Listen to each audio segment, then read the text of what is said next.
On a bright and sunny day, commercial plane IA-42 embarks on its journey from Dallas to London with pilots William and Daniel at the helm. The initial moments of the flight proceed smoothly, but soon the flight instruments exhibit peculiar behavior. Despite reaching out to ground control for assistance, William is assured that the skies are clear. However, the pilots are abruptly confronted with a massive storm that seemingly materializes out of nowhere. Forced to navigate through the turbulent weather, they notice an unusual glow within the storm. Once the plane regains stability, the pilots are astonished to find the skies pitch dark, resembling an abrupt nightfall. To reassure passengers, William attributes this phenomenon to a peculiar effect experienced when flying over the Bermuda Triangle. Yet anxiety creeps in among passengers as electronic devices lose connectivity and flight instruments malfunction. Despite the challenges, the pilots press on with only radar functionality intact. Meanwhile, flight attendants distribute refreshments, downplaying the situation as normal turbulence. A passenger named Cameron engages in conversation with historians traveling to London for artifact analysis. An elderly man diligently records the unfolding events in his notebook. As the radar fails to detect other aircraft, William decides to maneuver the plane in a loop to find their bearings, only to be met with unfamiliar surroundings.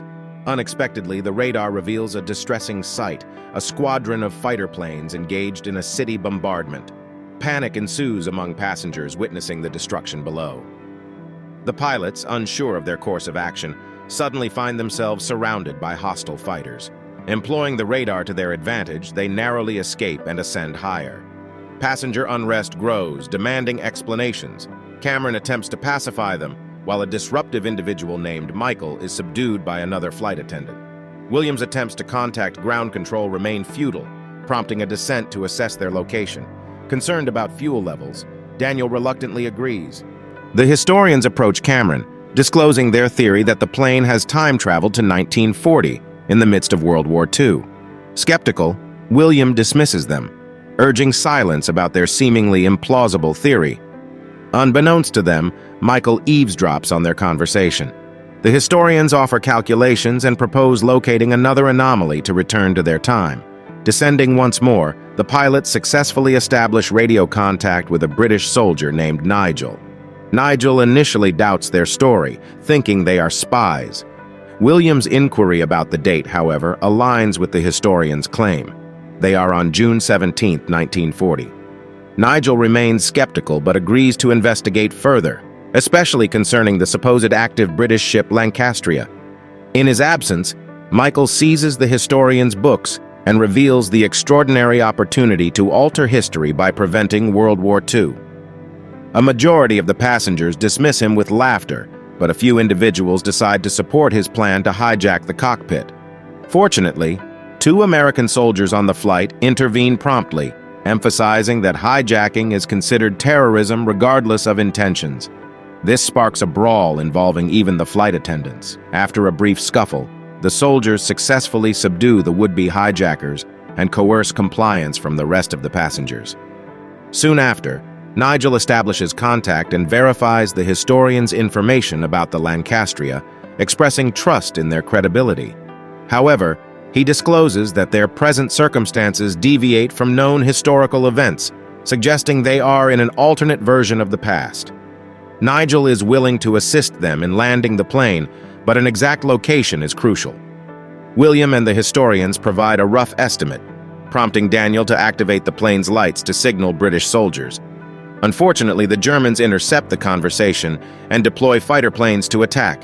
In a harrowing sequence, William skillfully maneuvers the plane to evade bullets, employing daring tactics to outmaneuver the pursuing German planes. Despite sustaining damage, the passengers and flight attendants rally to mitigate the situation. Concerns escalate as fuel diminishes. Communication with Nigel is lost, and the Germans pose an imminent threat. William decides to reveal the truth to the passengers and seeks their collaboration to repair the damaged landing wheel. Teresa, an engineer, and a handyman named Hector step up to assist.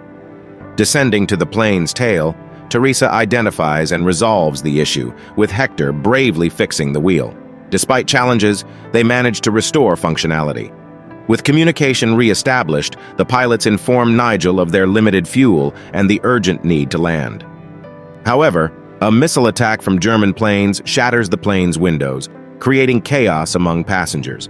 Using the radar strategically, William orchestrates maneuvers that cause the German planes to collide. The historians propose removing the radar for Nigel's use, suggesting the plane's presence in the past could address a technological gap. A missile strike accelerates their descent, but the pilots manage to regain control. Nigel, initially suspected to be the source of the attack, calls off the firing and retrieves the radar. Collaborative efforts among passengers result in a makeshift package containing the radar. Despite interception attempts by the Nazis, British soldiers eliminate the threat and secure the package. However, further attacks cause significant damage to the plane, and with no fuel left, William decides to navigate through a storm, resembling the one that brought them to the past. The risky journey through the storm culminates in the pilots joyfully discovering their return to the present. Ground control guides them to a safe landing in Berlin, where passengers disembark with a sense of relief. Exiting the cabin, William encounters the old man, revealed to be Nigel, still documenting their extraordinary journey in a notebook titled "The Radar System That Saved Europe." Nigel, the savior from 1940, closes the book, marking the conclusion of their unprecedented adventure.